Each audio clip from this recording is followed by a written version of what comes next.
In the last video, some evidence was provided of Islamic fasts' pre-Islamic pagan origins. In this video, definitive proof from Islamic sources will be provided of its pagan origins. The Quran in 2:183 says that fasting was, quote, decreed upon those before you that you may become righteous, end quote. It is said that the term min qablikum, those before you, refers to the people of the book, in other words, the Jews and the Christians, who also have fasting as part of their religious practice, though not in the same way as Muslims do. The term those before you in the Quranic verse is significant because when Muhammad fasted before he proclaimed the religion of Islam in 610 AD, he did indeed fast, but more crucially, he did not fast according to the fast of the Jews or the Christians. Rather, he fasted according to the pagans. This is because he fasted in the then pagan month of Muharram, which was a pre-Islamic pagan fast on the 10th day of the month called Ashura. For example, it says in Sahih al-Bukhari 1893, narrated Aisha, the tribe of Quraysh used to fast on the day of Ashura in the pre-Islamic period, and then Allah's Apostle ordered Muslims to fast on it till the fasting in the month of Ramadan was prescribed. Whereupon the Prophet said, he who wants to fast on Ashura may fast, and he who does not want to fast may not fast. In Tirmidhi, it reiterates that Muhammad used to fast as the pagans did, but then Ramadan fasting superseded it.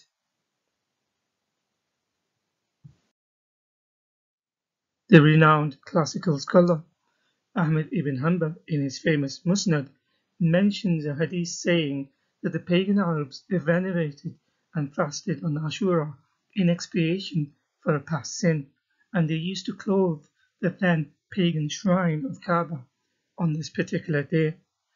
This hadith is mentioned in the commentary to his book called Fathur Rabbani, volume 10, page 184, hadith 240, here underlined in red. The hadith found in Musnad Ahmad from the previous slide is also found amongst various other hadith collections and commentaries such as Fathul Bari by Al-Asqalani. It is quoted in a classical book on the biography of Muhammad called Al-Mawahib al-Laduniya by Al-Qastalani, volume 3, page 130 says, quote, as for the Quraysh fasting on Ashura, perhaps they received it from the previous law, and that is why they venerated it by covering the Kaaba. And it was narrated from Ikramah that he was asked about that, and he said, the Quraysh committed a sin during the pre-Islamic era, so it became grave in their hearts. So it was said to them, fasting Ashura expiates that. He said it in Al-Fathul Bari on the authority of Ibn Umar, the people of the pre-Islamic era used to fast on the day of Ashura, end quote. The common rhetoric for Muslims is that they fast Ashura, not because of the pagans, but because the Jews did.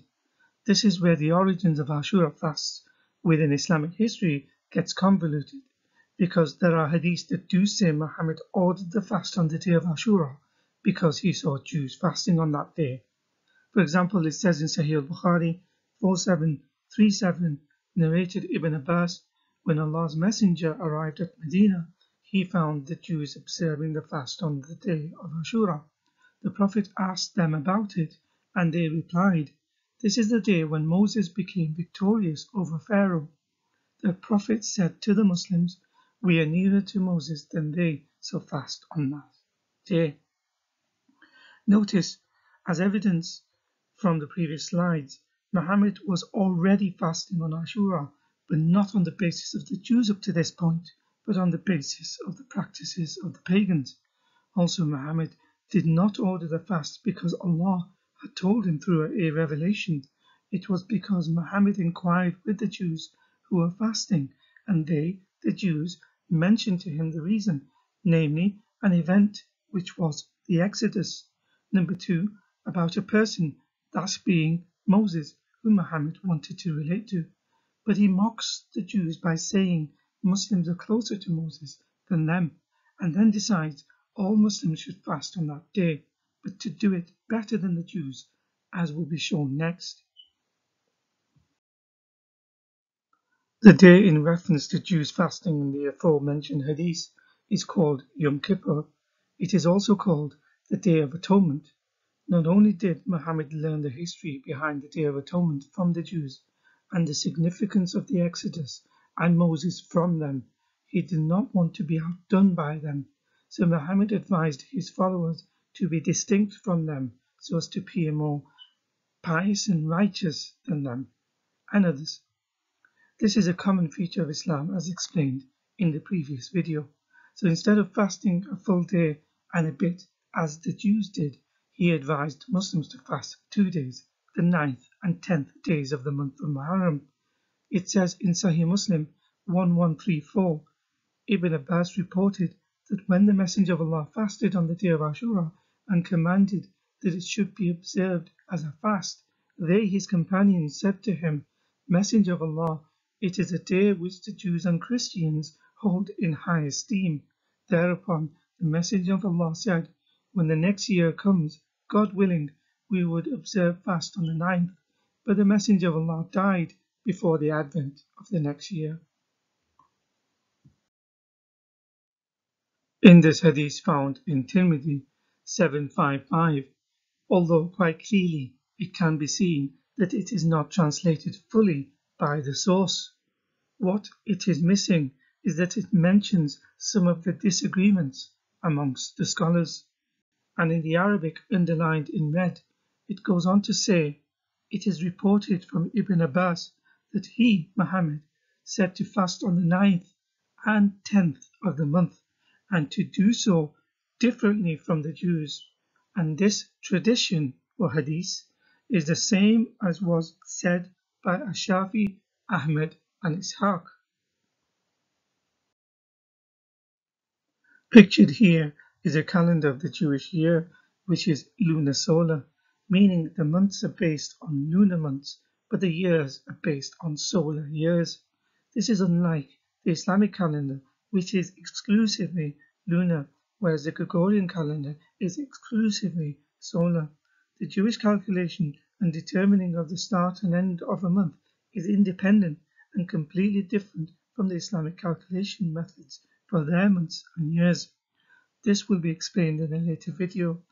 Although the Jewish months are similar to Islamic months of being lunar months of 29 days alternating with 30 days, an extra month is intercalated every 3 years based on the Metonic cycle of 19 years.